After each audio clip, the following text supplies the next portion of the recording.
Wilhelm, what an amazing lecture.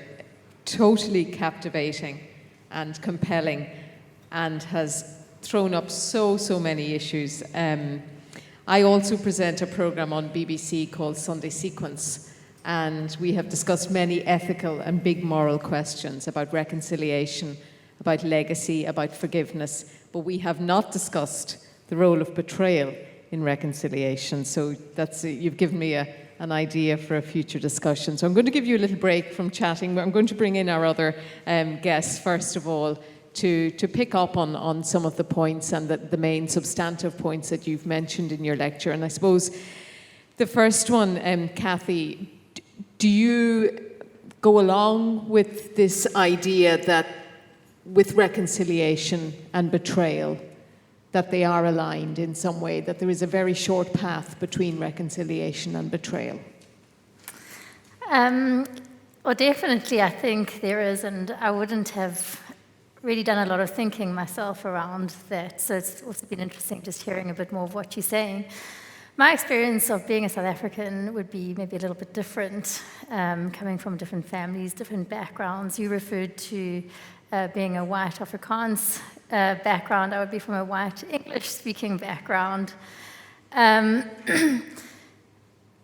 I think when I was just reflecting what you were saying, for me, I don't think I experienced betrayal within my family because I grew up in a family that was very international and my father was involved in anti-apartheid work. But I did experience, I wrote down the notes, the relationship between betrayal and rejection. And there was definitely a rejection amongst my own community because of just a lack of interest in wanting to engage in these things, which I never really was able to understand. And I think, the theme is really important because there's also now, I would agree very much with you, the sense of betrayal of the ideals of what reconciliation stood for, betrayal from what the ANC and the country promised and what the realities are on the ground. And so there's a sense of betrayal. You spoke a lot about black South Africans, but I think also from white South Africans, that feeling of we were expecting something very different. And within that sense of, what happened to this rainbow nation, there is the rejection, a strong sense of rejection by being betrayed by the country in many ways. So, I think that it's very, very deeply related. Absolutely. Seán, let me bring you in. The people you work with in the north, in Northern Ireland, is there a sense of betrayal among them? Is there a generational difference in their view of a betrayal and what the betrayal amounts to? Well, I suppose first of all it's good to be here, and thanks to Glencree for the invite. It was some 25 years ago or more when I first got involved with Glencree, and some people are still in the room, and we met after 5 minutes, and what are you doing, how can we connect and collaborate? And that's the Glencree ethos, I suppose. Betrayal is a word in the north of Ireland or Northern Ireland that we hear almost every day. So someone's always betrayed someone. And this week it's Brexit, it's abortion, it's protests, it's everywhere. And some of the things that I heard from Wilhelm ring bells for us in the north. And people who belong to groupings who have an ideology which is absolute, for anyone to move away from that is automatically betrayal. And so when I was told what the theme for this was, betrayal is reconciliation, I turned that on its head as well, because many people see reconciliation as betrayal too. And the fact that people can move beyond an ideological absolute and talk to other people is often seen as going too far and as being betrayal. But betrayal also offers opportunity for dialogue, which is one of the points that you made too. And in order to do that, we have to humanize people, and we have to create opportunities for that dialogue to take place. So. Debs, what's your view on this question of reconciliation being a form of betrayal for many? Yeah, it's something that definitely resonates. I don't think I would have identified it before this evening necessarily, so I'm grateful to Wilhelm for laying it out. When I heard what the topic was going to be, I immediately was thinking, well, that's fascinating, and I can see that. And in some ways, I think it's potentially essential part of reconciliation, because I think we all have to do a reckoning, and we have to look at ourselves very honestly and very deeply if we are to move forward, because without that, it will just be a little bit fluffy, and it won't really carry meaning. And I think there has been this notion of peace work being this kind of fluffy, lovely thing, and kind of like treating children in the playground when they have a row, say sorry to each other and it's all fine. But we know that it's not all fine. I think it takes hard work and guts and holding up a mirror to really look at yourself. And Seán, when I talked about the generational differences or generational approaches to betrayal, are there differences in the sense that if you have in the north the perpetrators, the former perpetrators, for example, to the dissidents, they would have betrayed the original cause, perhaps, to the generation caught up in the conflict, that's ability to reconcile with the enemy or the perpetrator as well is very, very difficult.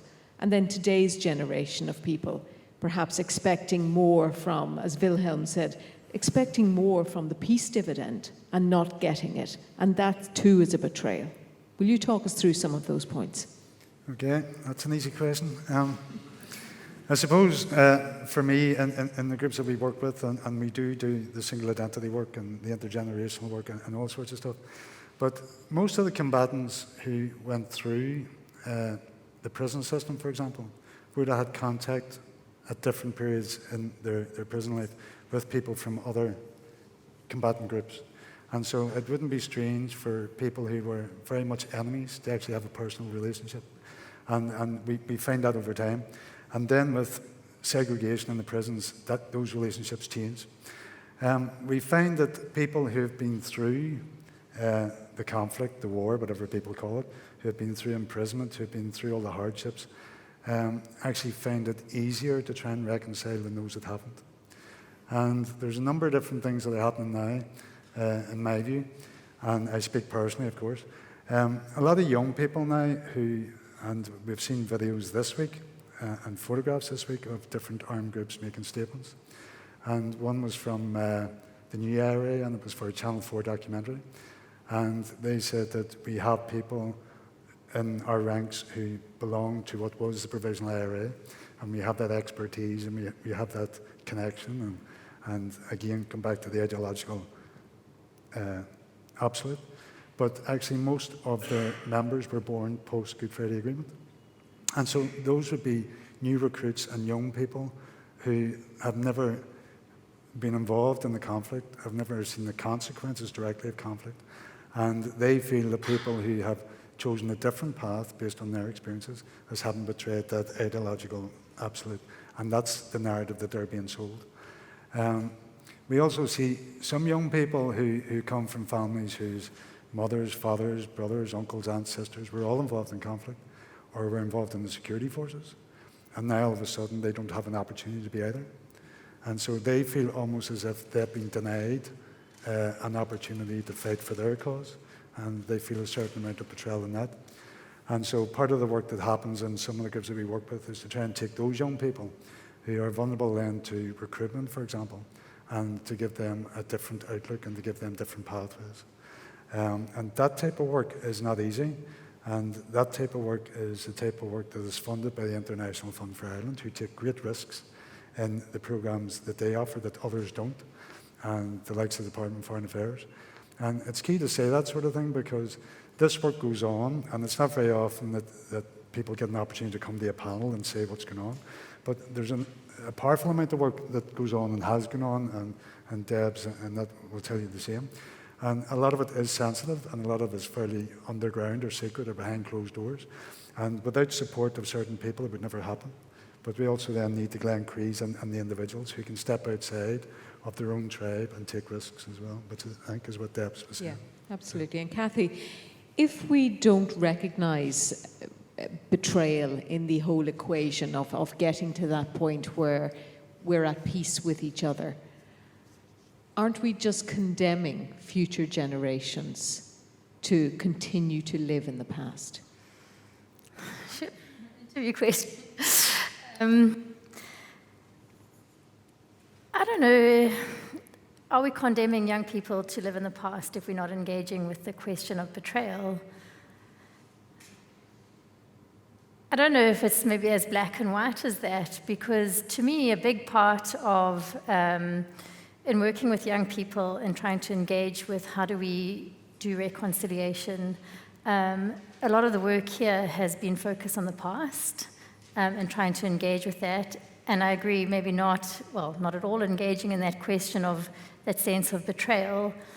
But a huge part and an important part of reconciliation is the idea of a vision and having a vision of the future. Because vision gives us hope. It gives us something to live for. And I think in South Africa, a big moment in our transition was that vision of the Rainbow Nation. As much as we can criticize it, I think it was an important vision that did keep people united and did keep people together.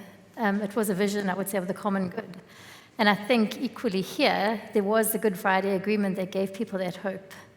And I think as much as if we're thinking about the idea of betrayal, harking back to the poem you read, it's trying to balance that with what is our vision of the future now? Because if we start to focus too much on, I think, betrayal, where do we need to have that room for the discussion on hope? Because it's hope that will get us also to the next stage. What do you think of that, Wilhelm? Do we need to fully address the issue of betrayal in order to allow ourselves and future generations not to keep living in the past? Yes, I mean, I would be careful to sort of either or. I mean, I think it's got to be both. Yeah.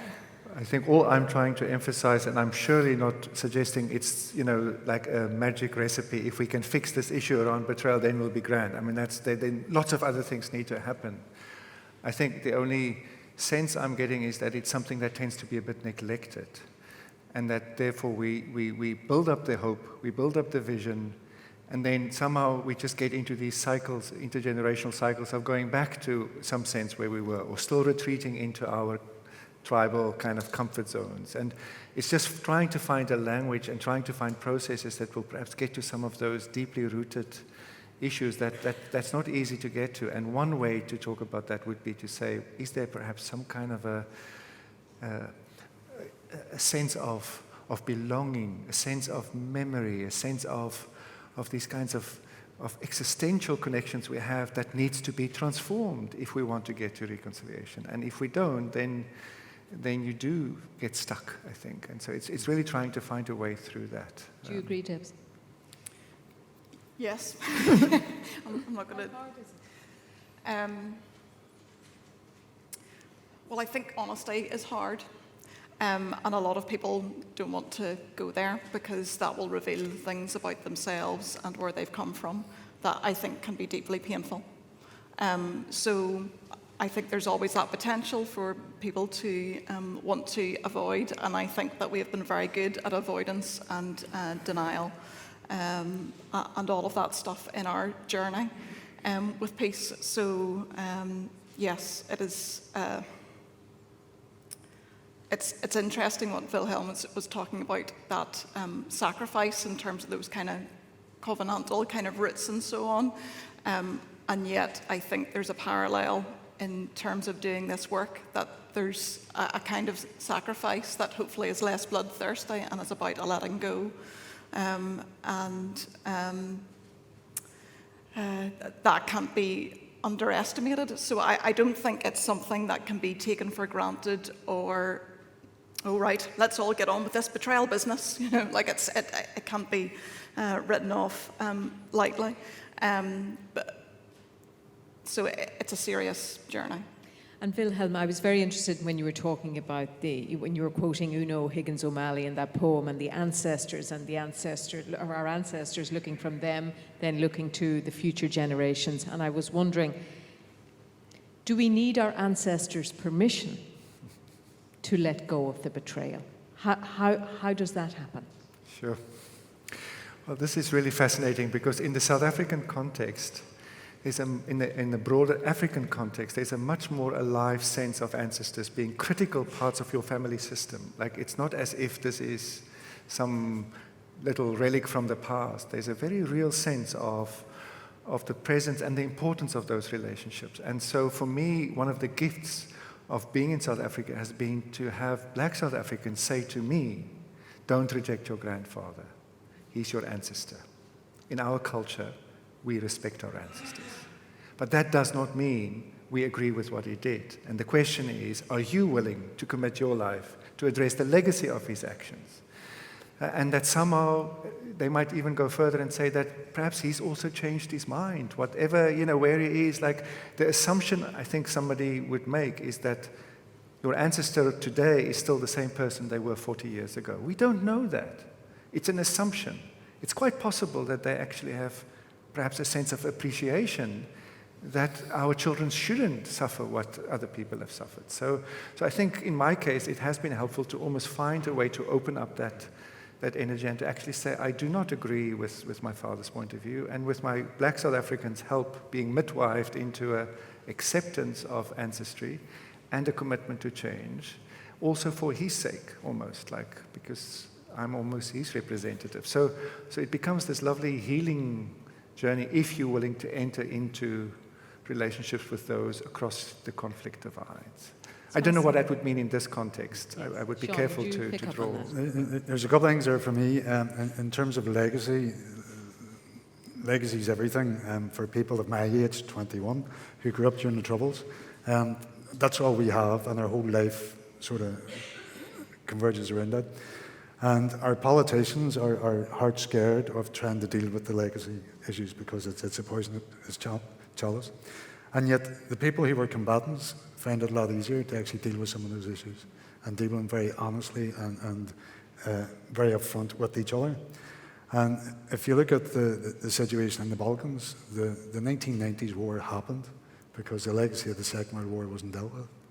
And whenever Tito came to power in what was Yugoslavia, he told people that we're now all brothers and sisters, so forget about what we just did to each other, which was brutal, absolutely brutal. And he says, we're now going to live a different way. And people didn't talk about it until after he died. And then up came nationalism of all different shapes and forms. And out of that came the Second War. And after the First War, after the war, the Second World War, Tito took the bad people and he took them from where they lived and he moved them thousands of miles away. And he said, nobody will know you up there, just get on with your life. And he did that with all different types of people. And it didn't solve anything. And so the conflict came back again. I think that one turning point in terms of betrayal was when Martin McGuinness stood on the steps of Stormont Castle with the chief constable of the police at the time after a murder, and he called the people who did it traitors. And he was calling fellow Republicans traitors. And while he was sending out a very clear, powerful message, actually the people that got most out of that were actually loyalists. Because it was the first time loyalists actually said, now that you've done that, we can see that maybe you are actually being real about reconciliation. Mm-hmm. And so that's leadership. And that actually meant more to loyalists, I'm told, than Martin McGuinness meeting the Queen. The fact that he called out his own people and told them you're betraying us, that you're traitors and that sort of stuff. And that for them was actually a big move. And I suppose we need more political leadership along those lines, while the people who can actually affect the change on the ground continue to do the work that they're doing. Mm-hmm. Cathy, will you come in there, because it's such a huge issue, isn't it? I mean, legacy, and it's at the moment in the north it seems to be poisoning a lot of the atmosphere and the environment. And I wonder, there are so many people involved, and most people, do they have a voice? Are they being heard? And perhaps people who who may be able to reconcile what has happened to them in their own way and not necessarily on a grand scale that we always seem to talk about. We talk about, we need this grand peace and reconciliation process. But do we really? Is it more on an individual, one-on-one basis? Again, I think it's, like you said, it's never either or. I think it is both. Because, on a grand scale, I do think you have to have that vision that brings people together. You have to have that, something hopeful to envision the future. We also have to have it on a grand scale because there's lots of structures that are in place that prevent people from actually being able to engage. So peace walls, segregated education, those things keep us separate. So I think it does have to be at a higher level, because you need to have political leadership to take us there, to make those changes. But then equally, I do think it has to happen, and it can happen at a one-to-one basis. But again, there's a question there around if it's happening at a one-to-one basis, and you mentioned, I think, forgiveness. Are we asking too much if we start engaging with forgiveness? Does reconciliation require forgiveness? Some people would say maybe it's not part of that process. It's maybe a re-victimizing of the process.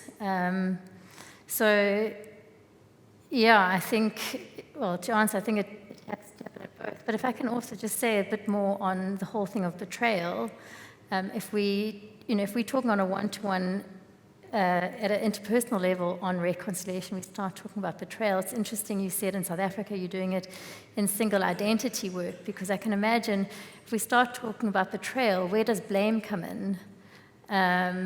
So we have to, we start blaming then the other. So just, I guess I have a bit of a question for Wilhelm then on how do you manage that kind of process, because if we're talking single identity, I can be vulnerable with you and I can share with you how I feel, because I think it's an incredibly emotive thing to be able to talk within my group about the betrayals I would feel about my country, my people. But if I had to start talking with the other group about that sense of betrayal, I would struggle to see how that could be, unless it's very well facilitated, how that maybe would promote a coming together. I'm not sure. So it would be interesting to hear your experience. But I don't think you can have one without the other, a bigger, grand picture of reconciliation. Wilhelm, do you want to?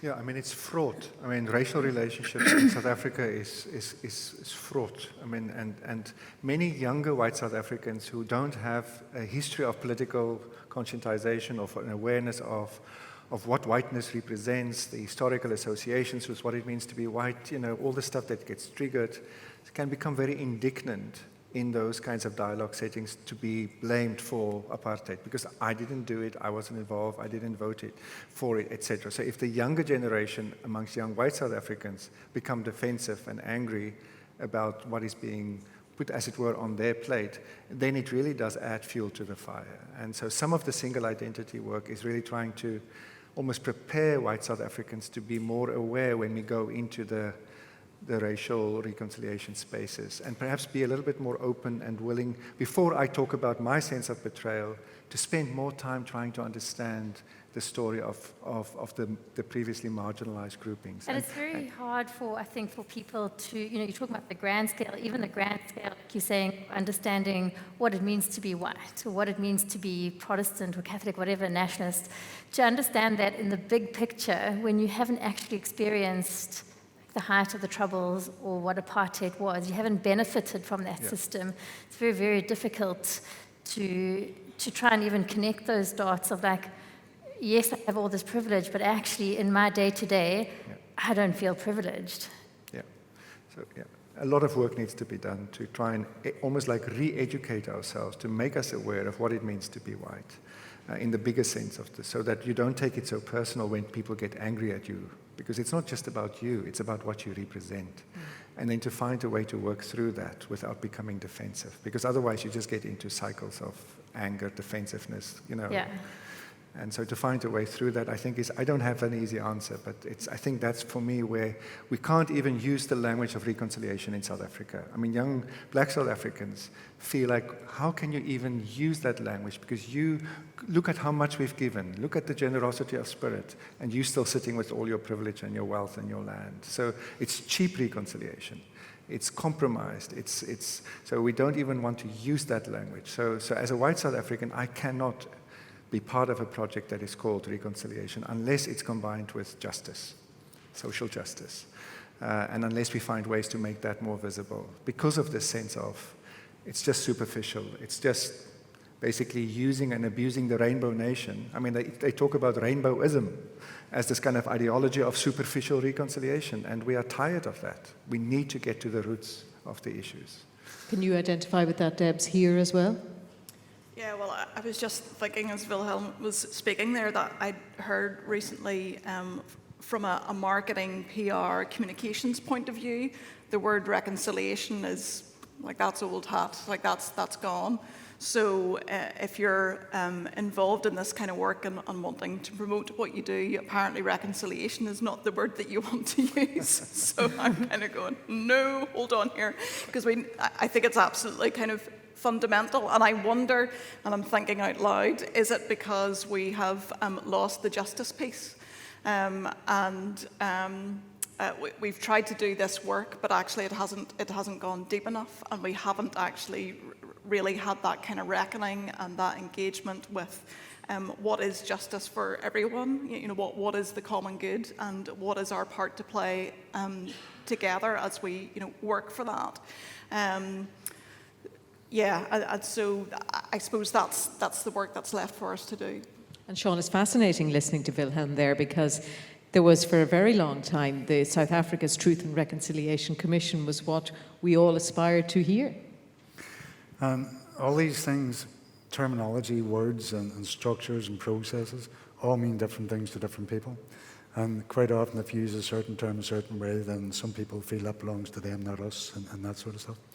And one of the approaches that we use in the North or Northern Ireland is that we go to communities or constituencies and we ask them, what are your issues and how do you feel you can deal with them and what do you call them? And we let them work at their own pace around what they identify as their issues.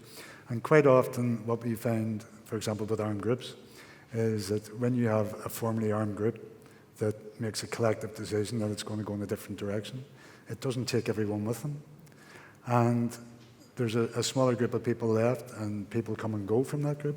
And then eventually at some stage, more people in what's left of that group will have a similar thought or similar idea, but can't follow the pathway of the people who went first because they were the traitors and they betrayed the cause.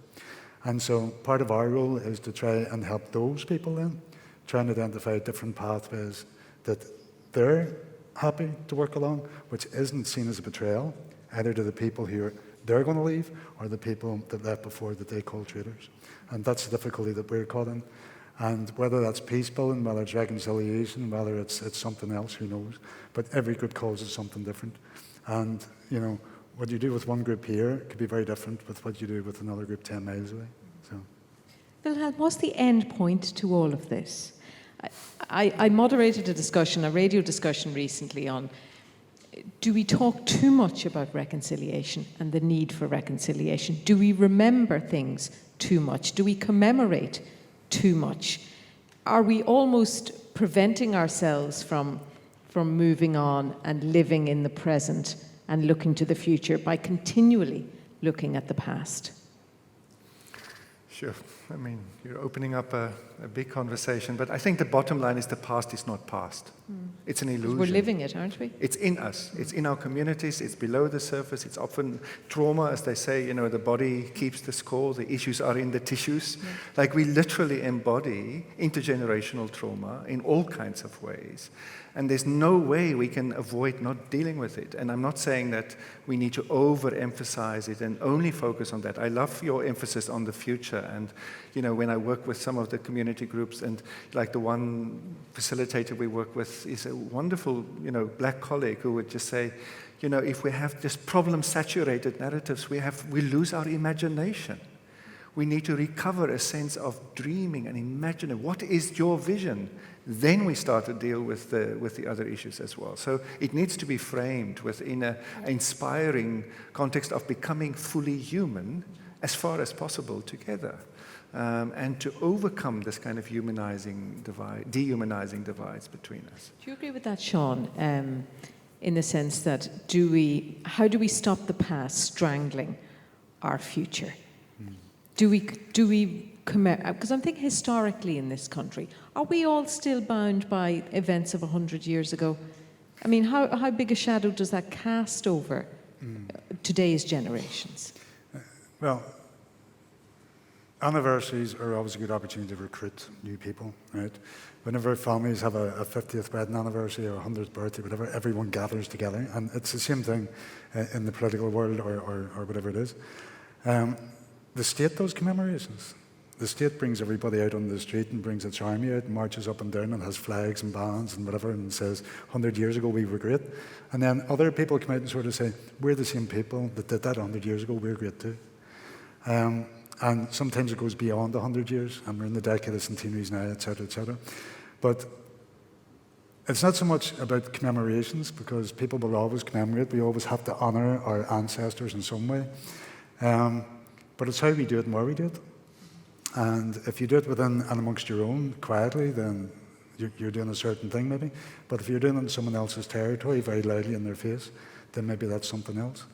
And when one side does it, the other side has to do it too. And then we get into conversations about rights and wrongs and all that sort of stuff as well.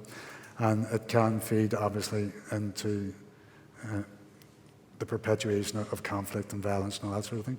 So as part of our legacy discussions, we need to have dialogue around all those things. And there are changes coming through. There's some groups that have done some very good and positive work. If you look at the parade situation in Derry, it's completely changed because the bands changed it themselves. Not the loyal orders, not the police, not the state, not the bodies that were set up to regulate, none of those, but actually the bands themselves. You look at Resharkin, the issue around Resharkin has disappeared, where it was very contentious, because two groups that are funded actually by the International Fund for Ireland came together and sort of said, we don't need this anymore. And they found ways to do it, despite the politicians, despite everybody else. And that's where success happens at grassroots level. So. How would you assess, Debs, the state of relations in the north at the moment? Because we're told with the two communities, I know there are more than two communities, but for shorthand purposes, I suppose, that they've never been more divided, and then throw Brexit into the mix, and that just makes everything even more toxic. What's your view on it? I think it's important to say that things are so much better than they were. I watched the film Lost Lives just last night, and that was something that struck me afresh. We're not in those bad old days, and that's a good thing.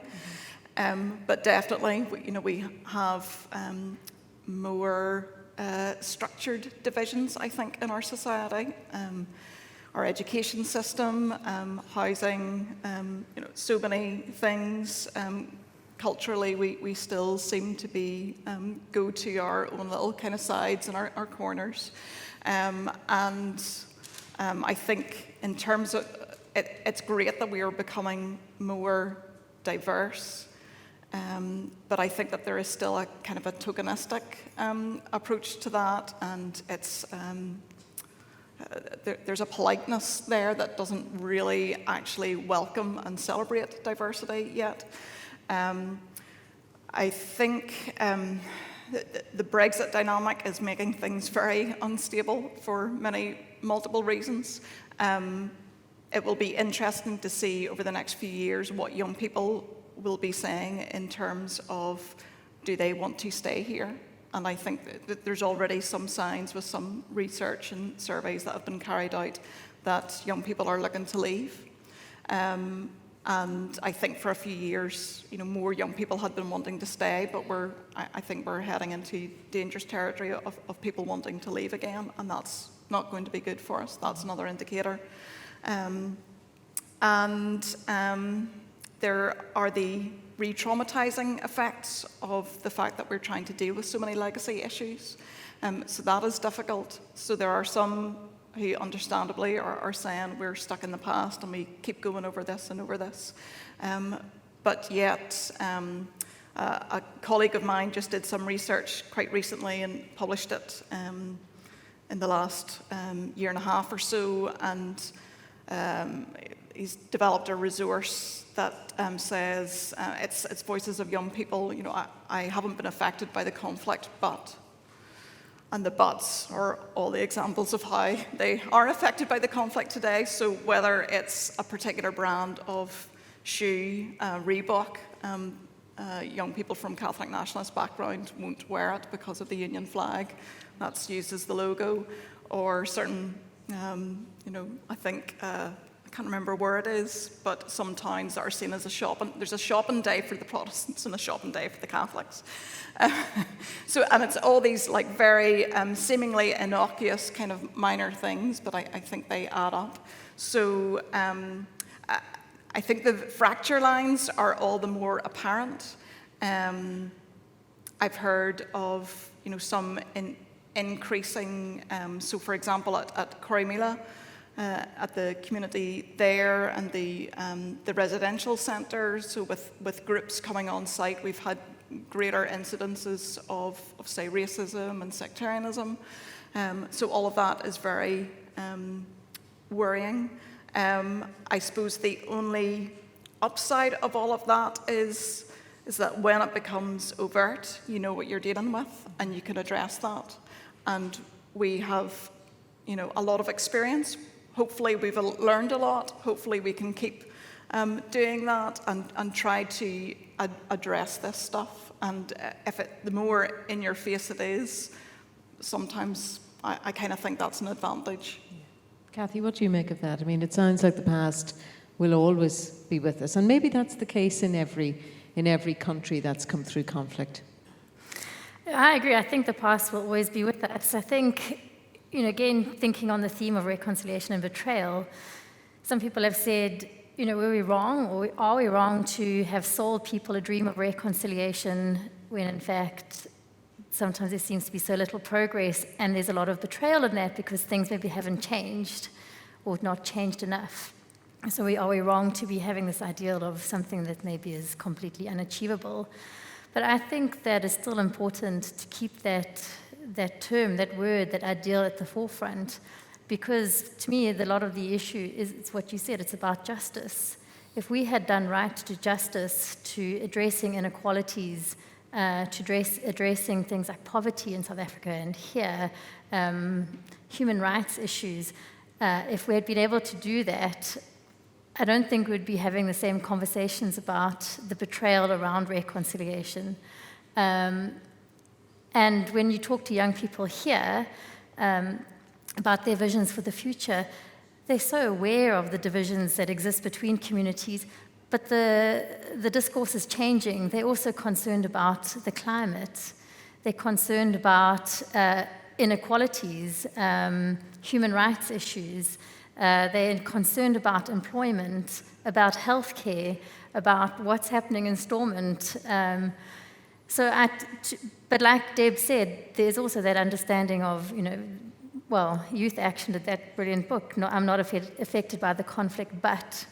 So there's also the important work of needing to challenge sort of what maybe has become normalized, the culture of violence in South Africa, I think is no different, that we don't become immune to it or unaware of it, that we still engage with it, but at the same time recognizing that things are shifting, and there's a unity, I think, around things, particularly at the moment, the environment.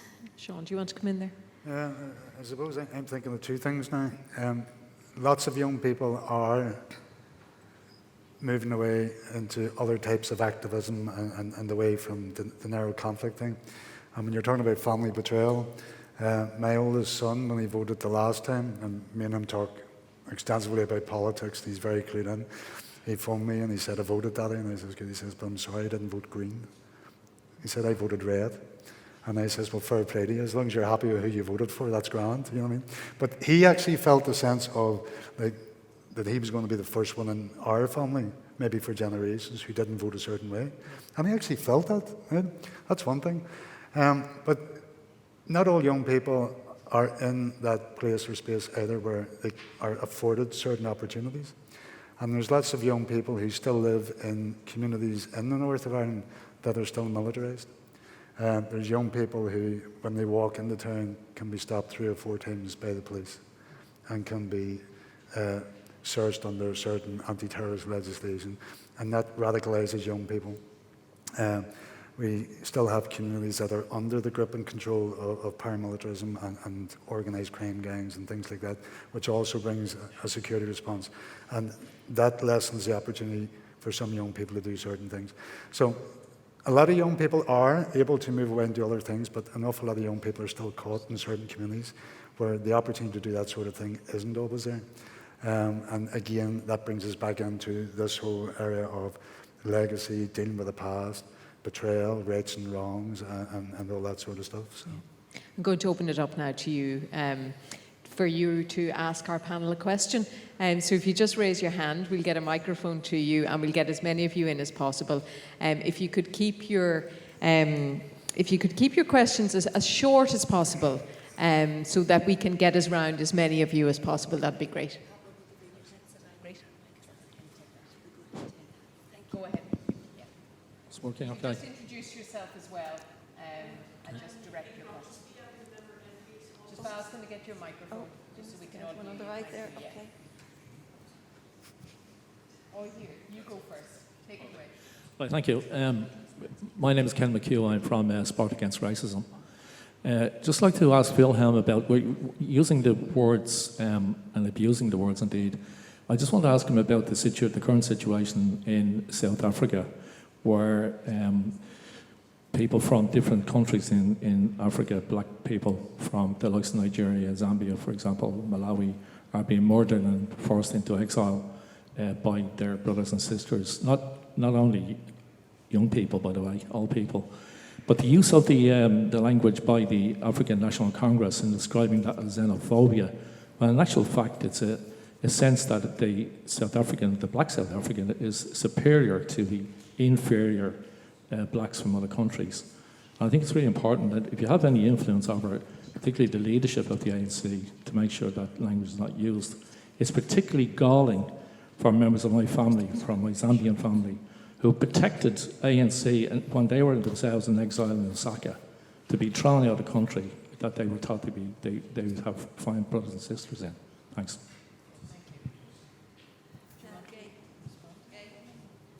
Well, almost, I think I basically just say thank you. I mean, I agree with your comment. I think if you talk about a sense of betrayal, when you talk about the anger of people who were part of the anti-apartheid movement, supported, sacrificed, are still suffering because of the destabilization of the whole region by the South African state at the time.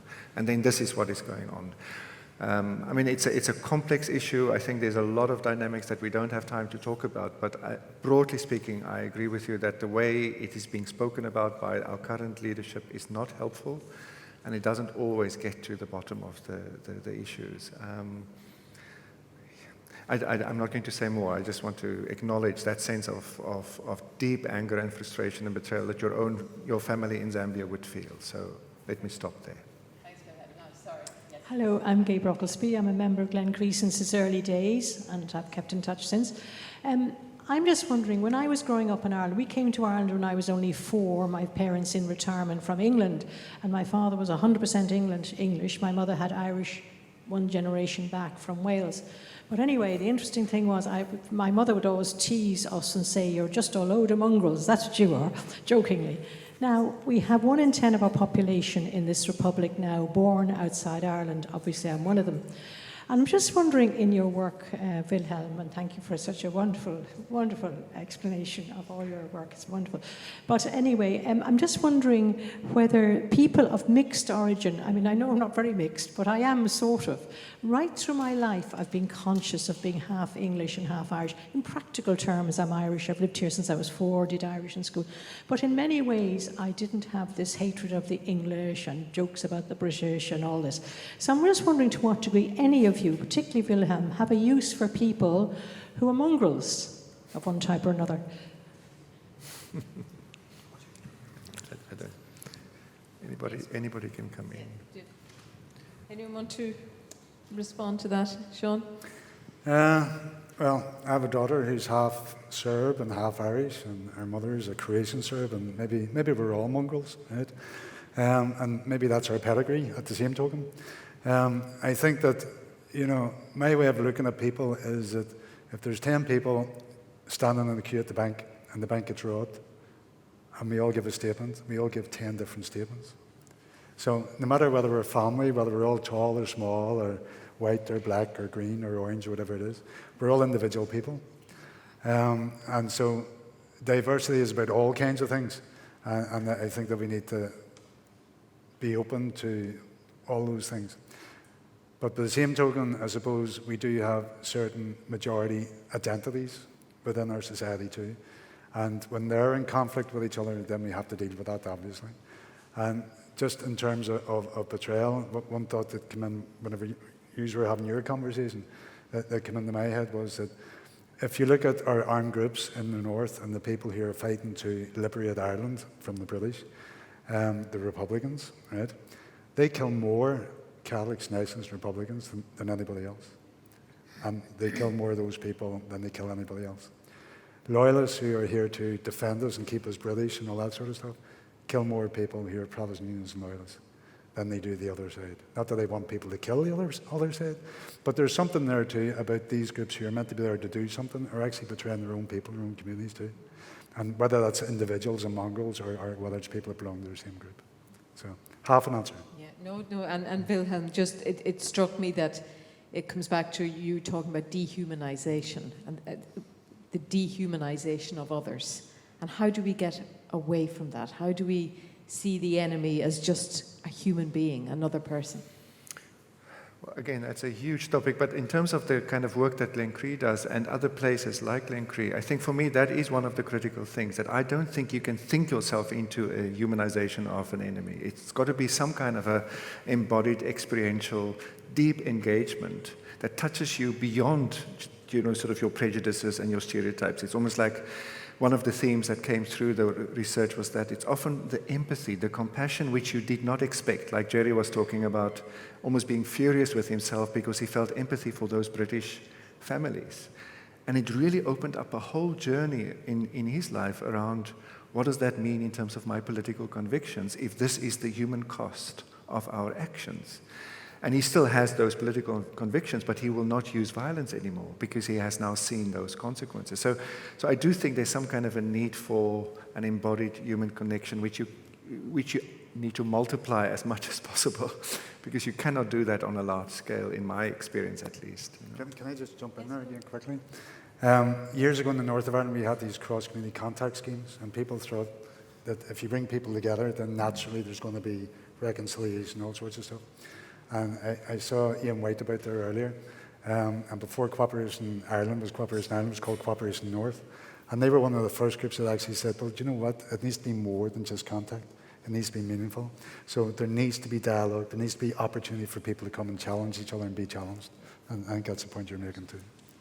Thank you, Seán. Question down here. Hi. Hello, good evening. Ulita Clancy from the Me the Peace group. And I just want to thank you for this gathering here tonight.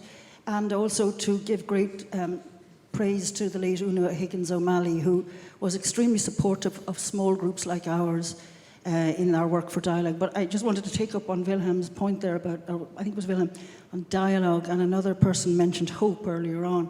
And I think betrayal, anybody involved in building, the word we've always used is not reconciliation, but building understanding. And most of the work we've done over 26 years has been through dialogue. And I think anybody who has got into that understands betrayal right from the very, very beginning and sees it. And while the vast majority of us wouldn't have been involved in the conflict, or indeed, fortunately, would not have suffered directly from it, but obviously most of the people we would have engaged with would have. And we would have seen instances, like so many others, where you open it up and where you build trust and where you create situations where people can actually engage, no matter if anger or passion comes out, you do see the glimmers of light. And I mean, I can give, like you can, many, many examples of this coming from dialogue north-south and all over. But I don't want to dwell on that now because you don't have time. But the word hope was mentioned. And I just feel betrayal comes in all forms, and it's been there in so many ways. But I think there's also a deep sense of betrayal of the people on this island who so many worked for building the institutions of the Good Friday Agreement, and who knew that it wasn't the end, but just the beginning, but saw it in the last few years coming apart, and not being there at a time of great crisis when the Brexit issue came in. And people, we're now left with this whole feeling of betrayal, polarization.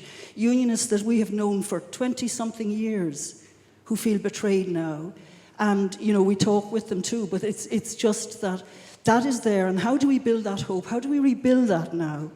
And unfortunately, we were let down by a lot of the politicians in Northern Ireland who didn't work that agreement, in my view, properly in all the ways it was meant to do. And since the St. Andrews Agreement, it became a binary thing. So it left all of the minor parties out in the cold. And we need to find ways of reforming that now and building hope again, because as there are these demands for border polls, we're going to have to strengthen ourselves and do the work with our young people that has to be done now. So I kind of have been losing hope over the last 2 years. And we need to instill that again and get back in there and listen to people and start building understanding and saying, yes, we're in this difficult situation now, but how can we build a better peace on this island? Okay, thank you very much. Deborah, would you like to respond to that? Is that a fair point? And that notion of betrayal, not even just being historical, but it's current, and if things go on as they're happening at the moment, into the future for many, many years, perhaps? Yeah, absolutely. I think many young people certainly feel a sense of betrayal. I think that they feel that they've been shafted. And I think they feel that in very kind of practical ways, because they are, looking for jobs, and they can't get work without experience, and they can't get experience without a job, and so they're kind of stuck in a cycle of a whole lot of things, and don't see the benefits of what was held out as a promise. But I suppose with all these things, it's not over till the fat lady sings. And hope is something that is present in the face of adversity, and maybe that's the only place that actually hope exists, because if you thought it would probably work out, well then you could get by on a bit of optimism and a bit of goodwill, but otherwise hope is given legs when you do the real work of working when it seems like it's not going to work out. We just lost you there for a second. Thank you, Debs. We've just time for one or two more questions. Yes, this lady here. We get a microphone to you. Thank you. Hi there, my name is Deirdre. I'm part of the Shamrock Spring. So I'm just picking up on your eco-village credentials and also your suggestion that these people are involved in the environment. With all the experience in the room and the fact that mountains have no creeds and religions have waters have no religion, how can we facilitate all these skills to actions at the end for a sustainable planet for all of us? So localized economies, farms that people can get the jobs and experience and eat the products, for example. So I'm just wondering, is there any cross-government or any agency that's addressing eco-restoration either here or in Africa that we can help with? Anyone want to take that, Cathy? Wilhelm? I mean, I think there are lots of different ways in which that's being done, and I mean, the little eco-village we are part of is an attempt to almost pilot a different way of transforming South Africans, our separateness at a social level, but to say it's not going to be sustained unless we also change our relationship with the environment. So these things are really quite interconnected, and my experience in the peace sector is we tend not to sort of focus on the green issues, green in the environmental sense, and that people in the environmental movement are often not so good at dealing with the people-related conflict issues. So to bring those two streams together, I think is a real challenge for us, but in the end we need to do that.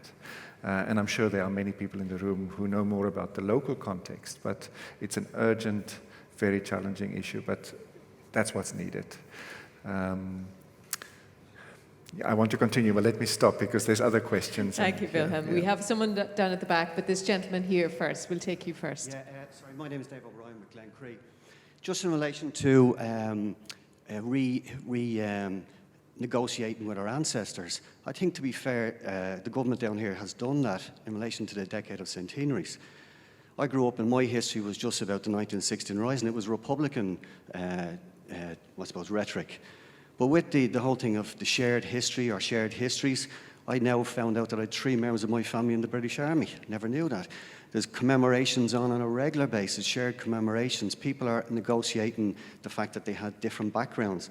Protestants are looking at, you know, guys, we had ancestors in the 1798 rebellion.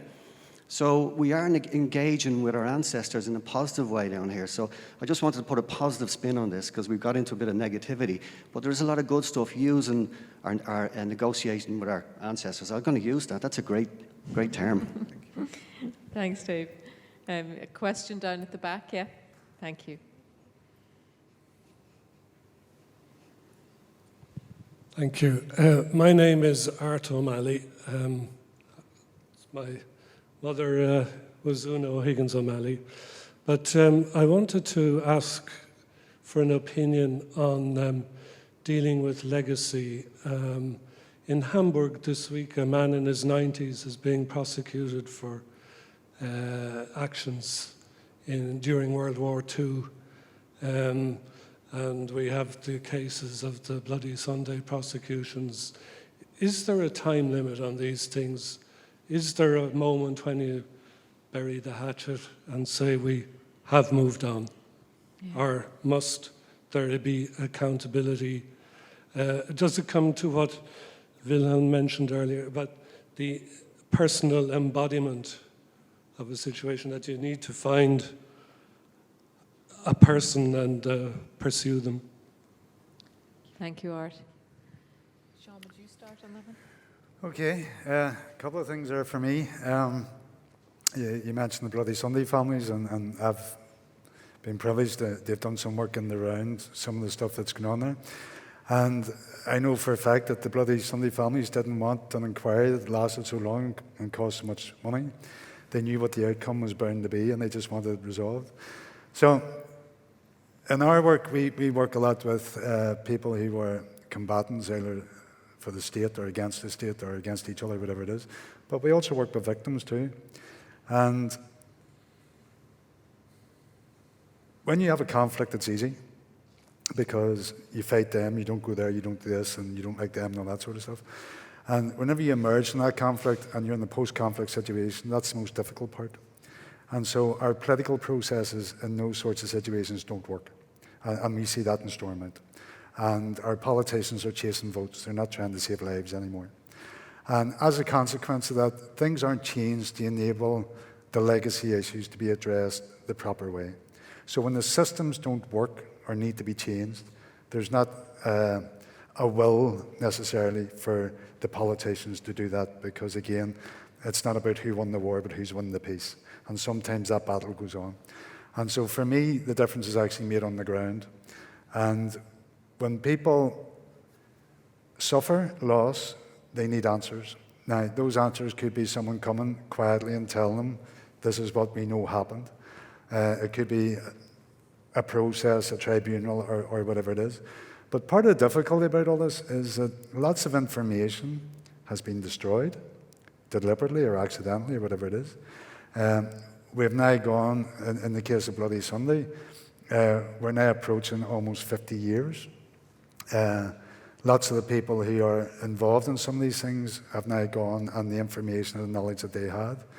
We have a number of people who were disappeared, and I think we're still looking for 3 bodies, right? So there's a difficulty with all that. And I don't know how we resolve it, but I think that everyone needs to have a voice in how we resolve that. And I don't think we should leave it to our politicians. And I think we should demand more of our state. And I think we should demand more of the structures within the state that should be addressing those. I don't know if that helps or not. So. I can add to that. Cathy, yes. Just you're talking a lot issues around justice and things. And I think when we're thinking about, how do we deal with some of these things that seem maybe a long time ago, one of the things that I learned from South Africa, and particularly from Black South Africans, is that sometimes we don't all see justice and peace in the same way. And I think in a Western context, we're very focused on a criminal justice and a retributive kind of justice, and we tend to focus a lot on what I would call structural aspects of peace. So a lot of the things that you're talking about, which are important and we need to do, but I think it also has to be balanced with the question of what kind of justice are we talking about? What kind of justice do we want? Because there's also restorative justice. And John Paul Lederach, in his model of reconciliation, he talks about we need truth and we need justice, although I think he's talking more about a restorative justice.